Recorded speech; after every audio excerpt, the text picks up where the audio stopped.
चलिए आपको एक औरत की साइकी बताता हूँ। औरत जो होती है ना, वो साथ छोड़ने से पहले झगड़ना शुरू कर देती है, और जो मर्द होता है ना, वो साथ छोड़ने से पहले झगड़ना बंद कर देता है।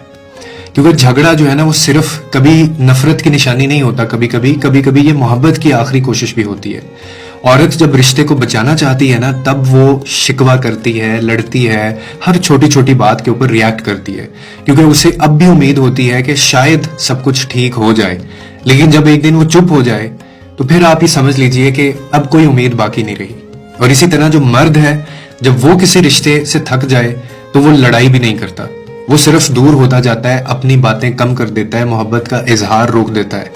उसके लिए रिश्ता सिर्फ एक आदत बन जाता है जिसमें जज्बात नहीं बचते उसके लिए बाद में।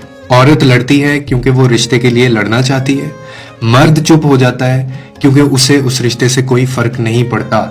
इसीलिए जब भी किसी औरत का शिकवा आपको सुनने को मिले तो उसकी बात को हल्का मत लें, और जब किसी मर्द की खामोशी आप देखें तो समझ लें कि वो अब रिश्ता टूटने के करीब है, क्योंकि रिश्ते जज्बात से बनते हैं और जज्बात की मौत जो होती है वो रिश्ते का आखिरी मोड़ होता है। इसीलिए वुमेन आर इनक्लाइंड, वो मैरिजेस भी सेव करने के लिए तरफ जा रही होती हैं। औरत हमेशा रिश्ता बचाना चाहती है इन मोस्टली केसेस के अंदर। मर्द जो है वो रिश्ता तोड़ने के ऊपर प्रेफर करता है, क्योंकि वो खामोश हो जाता है, उसे उन चीजों से फर्क नहीं पड़ता। इसी तरह जो नफरत होती है या जो लड़ाई झगड़ा होता है, बहस होती है, वो कभी कभार नफरत नहीं होती, बल्कि वो रिश्ते बचाने की औरत की तरफ से एक आखिरी कोशिश होती है।